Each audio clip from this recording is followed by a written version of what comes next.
Hello,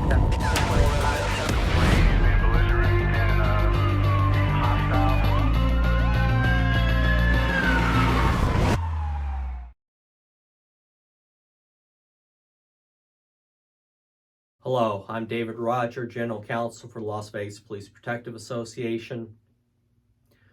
Just recently there has been some search and seizure training. I'm not sure who is conducting the training, but a couple of officers came to me and said that they were taught about a 10th Circuit Court of Appeals case that caused them some concern about knock and talks. And I asked them, are you sure it's a 10th Circuit case? And they said yes. They didn't know the name of the case. And so let's talk first about our training here at PPA and what courts have authority over you, what courts set precedent that you have to follow.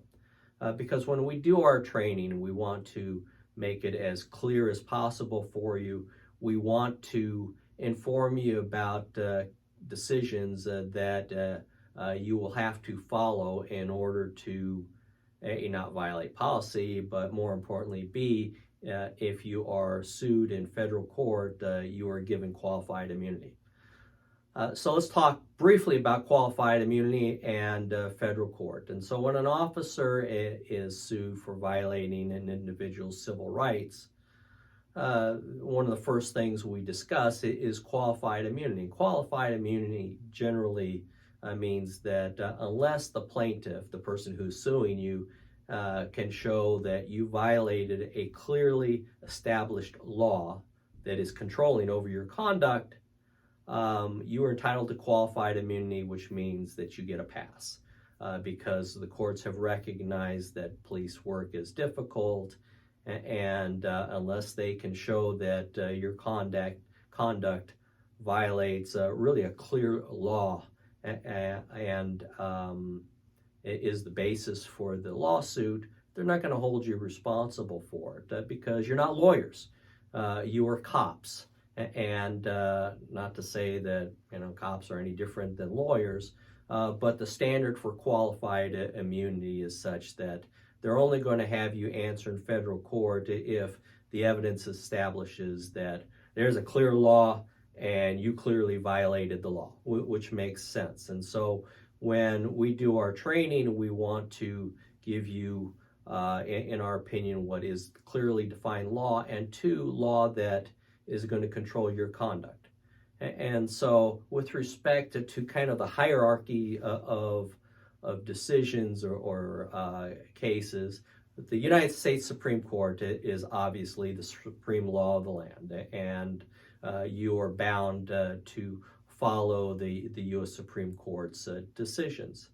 And then secondly, it is the Ninth Circuit Court of Appeals. That is the Court of Appeals that governs this jurisdiction's conduct, and so as long as the Ninth Circuit Court of Appeals does not contradict the U.S. Supreme Court, their decisions are binding on you with respect to federal constitutional law. Make note, it's the Ninth Circuit Court of Appeals. It's not the 10th Circuit Court of Appeals. It's not the 4th Circuit Court of Appeals.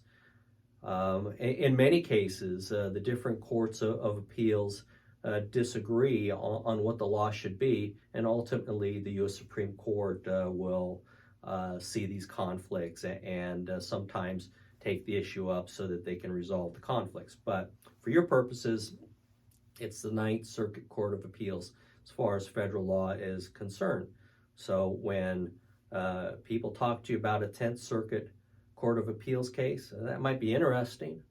It might be something to discuss or something to consider, but that 10th Circuit Court of Appeals case is not binding upon you. For all we know, that 10th Circuit Court of Appeals case might conflict with Ninth Circuit, and as you know now, the Ninth Circuit is what controls your decisions.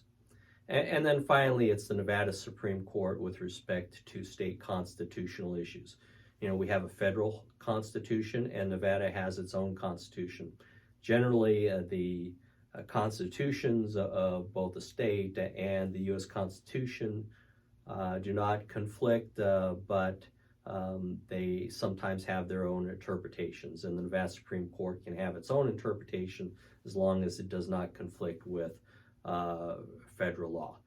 You can have more restrictions under state law, but you can't have less than what the U.S. Supreme Court has said.